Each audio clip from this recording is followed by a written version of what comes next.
എന്താണ് ഉപവാസം? What is fasting? നമ്മൾ നോയമ്പ് കാലം എല്ലാം കഴിഞ്ഞു. ഇനി നമ്മൾ പെന്തക്കോസ്തി ദിവസങ്ങളിലേക്ക് നോക്കിയിരിക്കുകയാണ്. കർത്താവ് യേശുക്രിസ്തു തൻ്റെ ശിഷ്യന്മാരോട് പറഞ്ഞു, tarry in Jerusalem until you receive power from above. മുകളിൽ നിന്ന് ശക്തി ലഭിക്കുവോളം യെരുശലേമിൽ തന്നെ നിൽക്കണം. ഉപവാസം വെച്ചാൽ കൂടെ വസിക്കുക. കൂടെ വസിക്കാനായിട്ട് പഴയ നിയമത്തിൽ നമ്മൾ നോക്കുമ്പം മോശ സിനായ് മലയുടെ മുകളിൽ 40 ദിവസം ഉപവസിക്കുന്നു. അത് കഴിഞ്ഞ് നമ്മൾ നോക്കുമ്പോൾ ഏലിയ പ്രവാചകൻ ഉപവസിക്കുന്നുണ്ട്.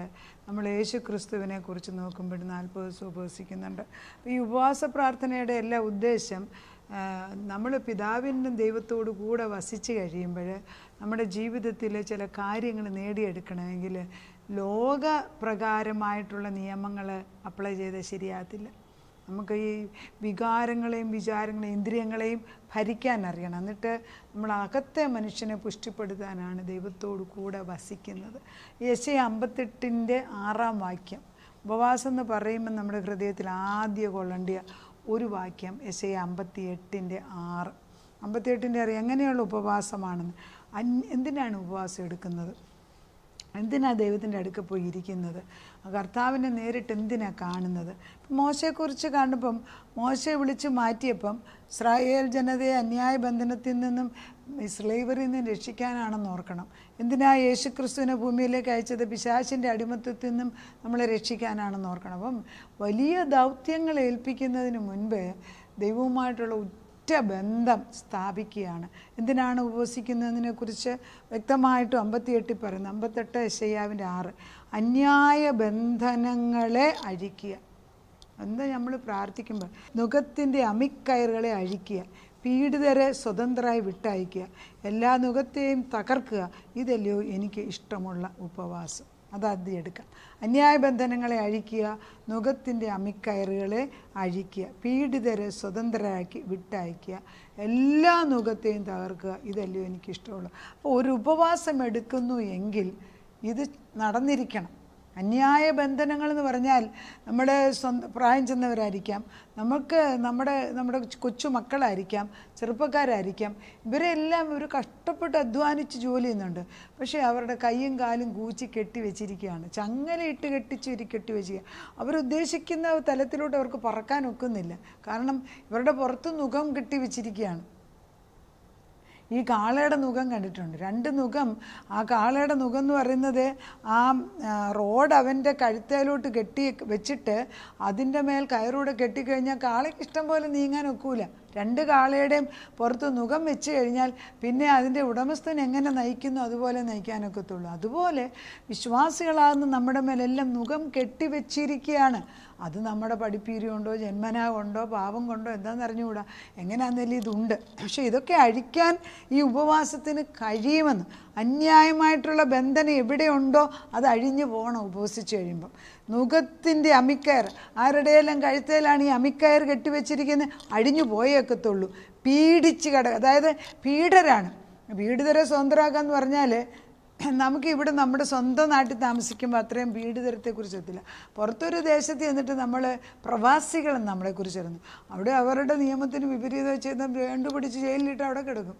സൗദി അറേബ്യ, നമ്മൾ അറേബ്യൻ കൺട്രീസിലൊക്കെ ചെന്നാൽ എത്രയോ പേരെ എയർപോർട്ട് വെച്ച് തന്നെ ജയിലിലോട്ട് പിടിച്ചുകൊണ്ട് പോകും. ഒന്നിയിൽ അവരുടെ കയ്യിൽ സംശയമായിട്ടുണ്ടെങ്കിലും എന്തെങ്കിലും ഡ്രഗ്സോ ഡ്രിങ്ക്സോ എന്തെങ്കിലുമൊക്കെ അറിയാതെ ഇട്ടോ അറിഞ്ഞോ കയറി കൊണ്ടുവന്നിട്ട് കാണും. ചിലർ വല്ലവരും കൊണ്ട് ഏൽപ്പിക്കുന്ന സാധനങ്ങളിൽ ഈ സാധനം കാണും. അപ്പോൾ നമ്മൾ സൂക്ഷിക്കേണ്ടത് ഇതിനൊക്കെ ഈ ചതിവിനകത്ത് നമ്മൾ ദിനംപ്രതി നമ്മുടെ മക്കൾ വീഴുന്നുണ്ട്. ഇതെല്ലാം അഴിക്കാൻ ആർക്ക് കഴിയും? അഴിക്കാൻ കഴിവുള്ള ദൈവത്തിൻ്റെ കൂടെ നിന്നുള്ള ഉപവാസ പ്രാർത്ഥനയാലും ഉപവാസത്താൽ അഴിക്കാൻ വയ്യാത്ത ഒരു ബാധയില്ലെന്ന് ദൈവം പറയുന്നു. അപ്പോൾ നമ്മൾ ഇത് എന്തിനു പ്രാർത്ഥിക്കുന്നു എന്ന് ചോദിച്ചാൽ ആദ്യമേ ദൈവത്തോട് കൂടെ വസിക്കുന്നത് അവനെ തിരിച്ചറിഞ്ഞിട്ട് കർത്താവ് എന്തിനാണ് നമ്മുടെ ഭൂമിയിലേക്ക് നമ്മളെ രക്ഷിക്കാൻ, നുകം ഒടിച്ചു കളയാൻ. അതുകൊണ്ടാണ് അർത്ഥം അധ്വാനിക്കുന്നവരും ഭാരം ചുമക്കുന്നവരും എൻ്റെ അടുക്കൽ വരണം. എങ്ങനെയാണെങ്കിലും ഈ ഭൂമിയിൽ ജീവിക്കുമ്പം ചെറിയൊരു നുകമുണ്ട്. ആ നുകം യേശുവിൻ്റേത് മൃദുവാണ്, ആ ചുമട് ലഘുവാണ്. പക്ഷേ ദുഷ്ടൻ വെക്കുന്ന നുകം കൊണ്ട് ഒരിക്കലും ഒരു വ്യക്തിക്ക് അഭിവൃദ്ധിപ്പെടാൻ ഒക്കത്തില്ല.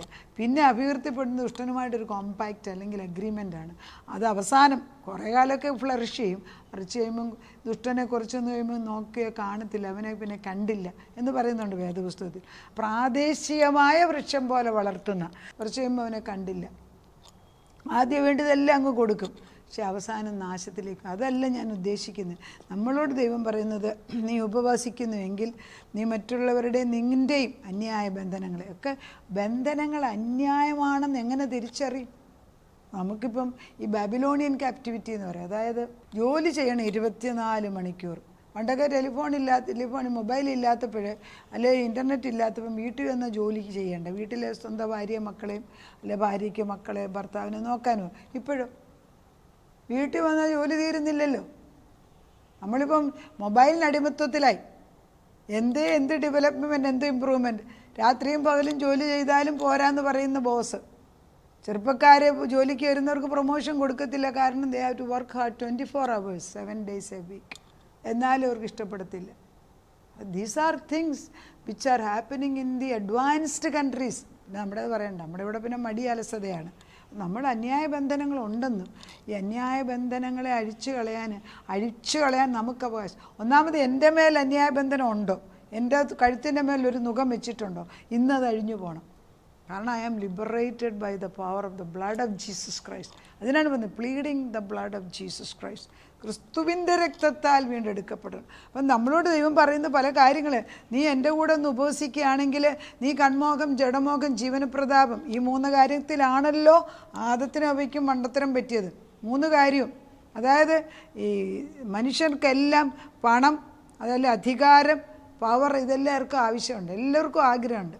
പക്ഷേ ഇതിൽ 3ലും തെറ്റിപ്പോയി. ദൈവത്തിൻ്റെ സ്വന്തം ഛായയിലും സ്വരൂപത്തിലും സൃഷ്ടിച്ച ആദവത്തിനോടും പിശാച് വന്നേച്ചു പറഞ്ഞു, നീ ദൈവത്തെ പോലെയാണെങ്കിൽ നന്മതിന്മയുടെ വൃക്ഷത്തിൻ്റെ ഫലം കഴിക്കണം. സ്വന്തം അപ്പനെ അറിയാൻ വയ്യാതെ പോയാൽ നമ്മളെന്ത് ചെയ്യും? ആദവത്തിൻ്റെ ഉണ്ടാക്കിയ ദൈവം അവരുടെ പിതാവാണെന്ന് മനസ്സിലാക്കിയില്ല. ഇന്നും നമ്മളങ്ങനെ തന്നെ. നമ്മളെ സൃഷ്ടിച്ച ദൈവം നമ്മുടെ പിതാവാണെന്നും യേശുക്രിസ്തു പുത്രനായിട്ട് വന്ന് നമ്മളെ വീണ്ടെടുത്ത് നമ്മുടെ മൂത്ത സഹോദരനായിട്ട് വഴികാട്ടിയായിട്ട് നിൽക്കുന്നുവെന്നും നമ്മൾ മനസ്സിലാക്കിയില്ല എങ്കിൽ ഈ നുക ഒടിയാൻ പോകുന്നില്ല. എന്നും നമ്മൾ അന്യായ ബന്ധനത്തിലാണ്. എവിടെയാണ് ഈ കുടുക്ക് കിടക്കുന്നില്ല, എവിടെയാണ് ഈ നമ്മളെ ചങ്ങലയിട്ട് അതായത് നമ്മൾ മനുഷ്യൻ്റെ മുമ്പിൽ നോക്കുമ്പോൾ വലിയ ഉന്നത പദവി ജോലിയൊക്കെ ആയിരിക്കും. പക്ഷേ ഉന്നത പദവി ഇരിക്കുമ്പോഴും മറ്റുള്ള ഒരാൾക്ക് സ്ലേവായിട്ട് ജോലി ചെയ്യുന്നതും സ്വാതന്ത്ര്യമായിട്ട് ജോലി ചെയ്യുന്ന രണ്ടാണ്. അപ്പോൾ ഈ സ്വാതന്ത്ര്യം കിട്ടണമെന്ന് ആഗ്രഹിച്ചുകൊണ്ട് പലരും സ്വന്തം ബിസിനസ് തുടങ്ങും. സ്വന്തം ബിസിനസ് തുടങ്ങിയാൽ ഒരിക്കലും അതൊന്ന് ചിറകടിച്ച് പൊങ്ങി വിടാൻ ഈ ദുഷ്ടപിശാച് സമ്മതിക്കില്ല. കാരണം അന്തരീക്ഷത്തിൽ ഇവൻ്റെ ഒരു സംഘമുണ്ട്. അത് നമ്മുടെ ഈ ദൈവമക്കളുടെ പ്രവർത്തനത്തിന് എന്നും നിരാശപ്പെടുത്തിക്കൊണ്ട് പ്രതിരോധമായിട്ട് നിൽക്കുന്നു. ഇതെല്ലാം വെട്ടിമാറ്റണമെങ്കിൽ അതുപോലെ ശക്തമായ സത്യങ്ങൾ അറിയണം, ശക്തമായ പ്രാർത്ഥനയും ഉപവാസവും ആവശ്യമുണ്ട്. പിന്നെ നമ്മൾ ഇതെല്ലാം മനസ്സിലാക്കി കഴിഞ്ഞാൽ നമ്മൾക്ക് ചില ജോലിയുണ്ട്. വിശപ്പുള്ളവന് നിൻ്റെ അപ്പം നുറുക്കി കൊടുക്കണം, അലഞ്ഞു നടക്കുന്ന സാധുക്കളെ നിൻ്റെ വീട്ടിൽ ചേർത്ത് കൊള്ളണം, നഗ്നനെ കണ്ടാൽ അവനെ ഉടുപ്പിക്കണം, നിൻ്റെ മാംസരക്തങ്ങളോട് നീ അവരെ ഉൾക്കൊള്ളണം. അപ്പോൾ നിൻ്റെ വെളിച്ചം ഉഷസ്സു പോലെ പ്രകാശിക്കും, നിൻ്റെ മുറിവുകൾക്ക് വേഗത്തിൽ പൊറുതി വരും, നിൻ്റെ നീതി നിനക്ക് മുൻപായി നടക്കും, യഹോവയുടെ മഹത്വം നിൻ്റെ പിൻപടയാകും. അപ്പോൾ നീ വിളിക്കും, യഹോവ ഉത്തരം അരുളും.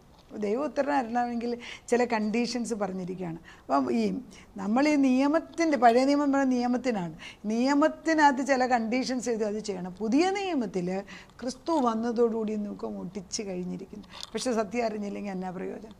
അതുകൊണ്ടാണ് ഈ കൺമോഹം, ജഡമോഹം, ജീവനപ്രതാപത്തിൽ ആദവും ഹവ്വായും വീണെടുത്ത് യേശുക്രിസ്തുവിന് സെയിം പരീക്ഷണം ഉണ്ടായി.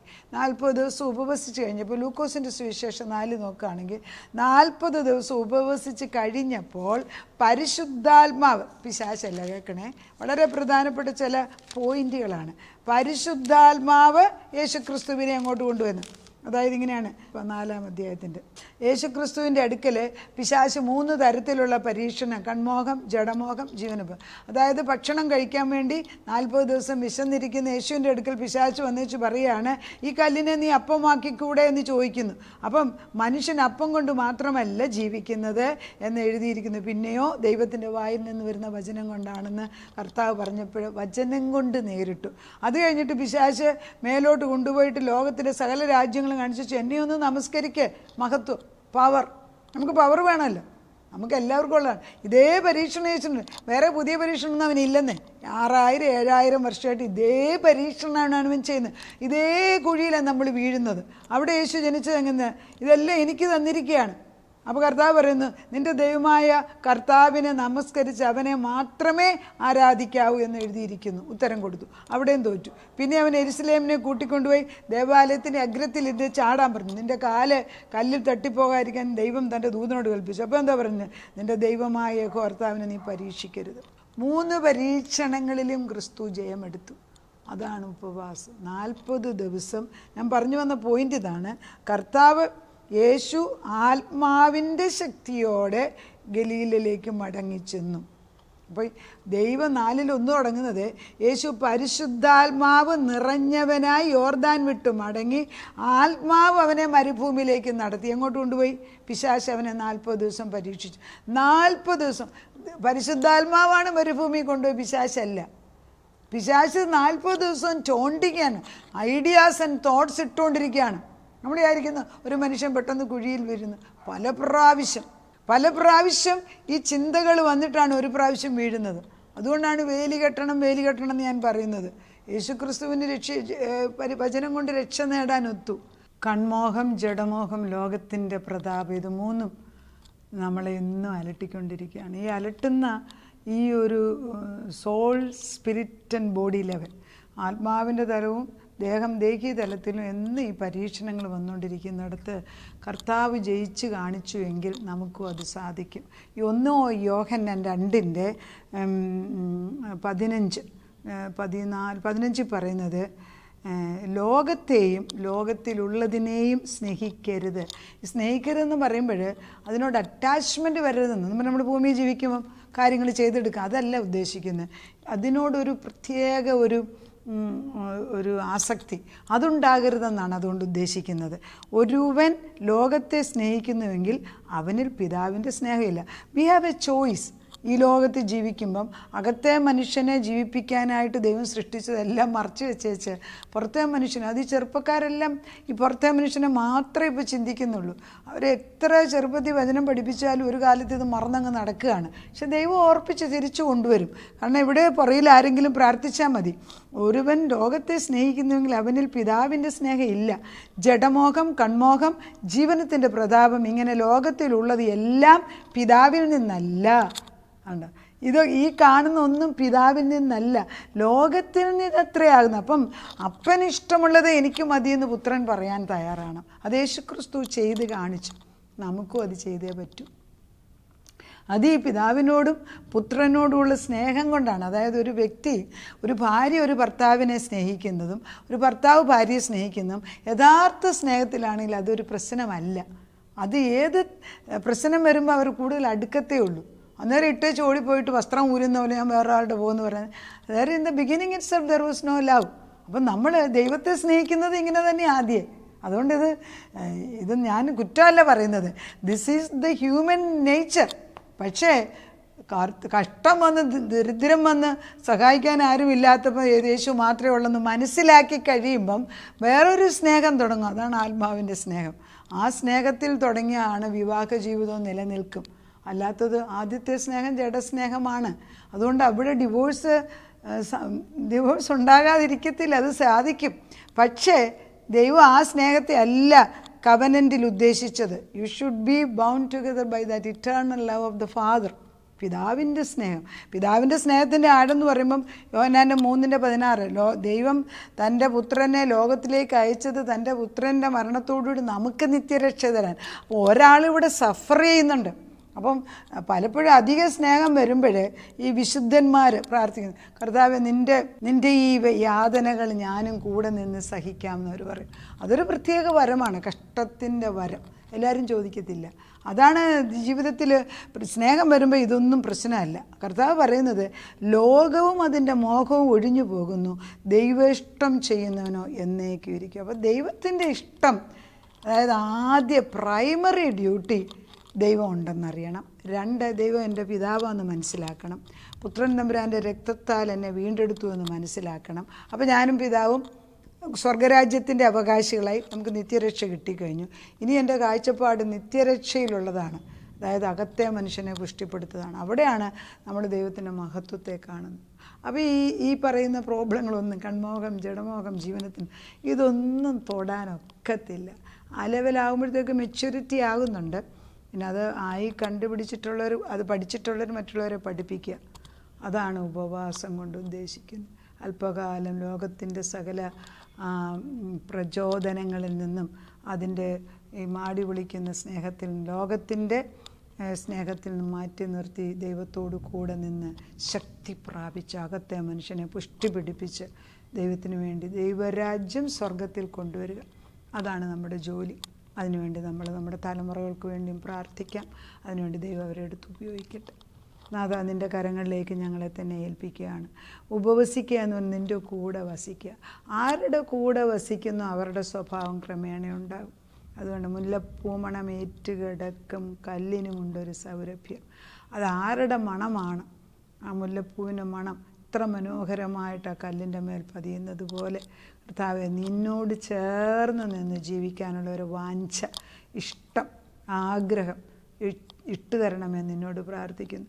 അത് അവിടുന്ന് ചെയ്യാതെ ഒക്കത്തില്ല കർത്താവേ. ഈ ലോകത്തിനുള്ള പ്രതാപങ്ങളും മോഹങ്ങളും മനുഷ്യനെ വിളിച്ചുകൊണ്ടേയിരിക്കുമ്പോൾ ശക്തനായവൻ്റെ സാന്നിധ്യം അതിശക്തമായിട്ട് പരിശുദ്ധാത്മാവിൽ ഹേമിച്ചിട്ട് പരിശുദ്ധാത്മാവിനെ പുഷ്ടിപിടിപ്പിക്കുന്ന വചനം കൊണ്ട് ഉപവസിക്കുന്ന സമയത്ത് ദൈവത്തോട് ചേർന്ന് നിന്ന് നിൻ്റെ വചനമാവുന്ന ഭക്ഷണം കഴിച്ച് നിന്നിൽ നിന്ന് ജീവജലം കുടിച്ച് നിൻ്റെ വിശുദ്ധ രക്തം കൊണ്ട് കഴുകി നിന്ന് ഞങ്ങളെ ജീവനുള്ള ദൈവത്തിൻ്റെ പ്രതിച്ഛായകളാക്കി മാറ്റുന്നതിന് നന്ദിയോട് സ്തോത്രം. അങ്ങനെ ഒരു 40 ദിവസം ഉപവസിച്ച് കഴിയുമ്പോൾ ക്രിസ്തു ചെയ്തതുപോലെ, മോശ ചെയ്തതുപോലെ, എലിയാവ് ചെയ്തതുപോലെ ചെയ്യാൻ തക്കമാണ് ഞങ്ങളെ ബലപ്പെടുത്തുന്ന സ്നേഹത്തിന് സ്തോത്രം. അവിടെയാണ് വിടുതൽ വരുന്നത്, അവിടെയാണ് മുഖമൊടിയുന്നത്, അവിടെയാണ് കർത്താവെ ഇല്ലീഗലായിട്ടുള്ള ചങ്ങലകൾ പൊട്ടിച്ച് കളയുന്നത്. അങ്ങനെ സംഭവിക്കട്ടെ. ഞങ്ങളുടെ അടുത്ത തലമുറകൾ, ഞങ്ങളുടെ ജീവിതത്തിൽ കടന്നു വരുന്ന അനേകർക്ക് നമ്മുടെ വചനം കൊണ്ട്, കർത്താവിൻ്റെ വചനം കൊണ്ട് വിടുതൽ കൊടുക്കാൻ ഈ ഒരു വചനം പ്രയോജനപ്പെടട്ടെ. അപ്പച്ച, കർത്താവിൻ്റെ ആത്മാവ് ഞങ്ങളെ ബലപ്പെടുത്തിയിരിക്കുന്നതിനാൽ സ്തോത്രം. തലമുറകളുടെ മേൽ ജയത്തിൻ്റെ കുട്ടി ഉയർത്തിക്കൊണ്ട് നേരായിട്ടുള്ള വഴി ഇതാണെന്ന് കാണിച്ചു കൊടുക്കാൻ ഞങ്ങളെ പഠിപ്പിക്കുന്നതിന് സ്തോത്രം. കർത്താവ്, എത്ര ബലഹീന സ്വഭാവമുണ്ടെങ്കിലും വിശുദ്ധ രക്തത്താൽ കഴുകിക്കളഞ്ഞ് പുതുസൃഷ്ടിയാക്കണമേ എന്ന് പ്രാർത്ഥിക്കുന്നു. ക്രിസ്തുവിൽ പുതിയ സൃഷ്ടിയാകുമ്പോൾ നേരിട്ട് നിൻ്റെ മുഖത്തേക്ക് മാത്രം നോക്കി യാത്ര ചെയ്യാൻ ഞങ്ങളെ പഠിപ്പിച്ചാട്ടെ. ലോകവും അതിൻ്റെ മോഹങ്ങൾ അഴിഞ്ഞു പോകും. എന്നാൽ നിൻ്റെ മുഖത്തേക്ക് നോക്കുന്ന ഞങ്ങളുടെ മുഖം പ്രകാശിതരാകും. കർത്താവേ, ഞങ്ങളുടെ സകല പ്രശ്നങ്ങളിലും നീ നടുന്തൂണായിട്ട് ഇന്ന് വരെ നടത്തിയെങ്കിൽ ഇനിയും നടത്താൻ നീ വിശ്വസ്തൻ.